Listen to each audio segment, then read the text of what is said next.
Hey guys, welcome back to my channel. এটা ছিল new ইয়ারের দিনের লাঞ্চের ভিডিও, যদিও যাচ্ছে এটা পরে। নিউ ইয়ার সেলিব্রেট করতে লাঞ্চ করতে চলে গেছিলাম সেই দিনকে দ্য ওরিয়েন্টে।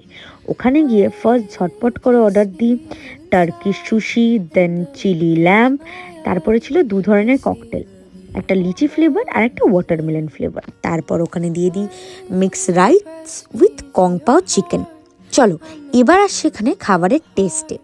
তো ফার্স্ট আমি এখানে খেলাম সুশিটা জাস্ট এক কথা বলতে অসাধারণ ছিল। দেন টেস্ট করলাম ল্যাম্পটা, কিন্তু ল্যাম্পটা একটুখানি অসন্তুষ্ট হতেও যখনই ককটেলটা টেস্ট করলাম মুডটা আবার ভালো হয়ে গেল। দেন টেস্ট করলাম এখানে কং পাও চিকেন উইথ মিক্স রাইস, যেটা খুব ফ্রেশ ছিল খাবার প্রত্যেকটা, এবং তার সাথে টেস্টের জাস্ট কোনো কথা হবে না, এক কথায় অসাধারণ ছিল। তোমাদের সাথে দেখা হবে নেক্সট ভিডিওতে। বাই।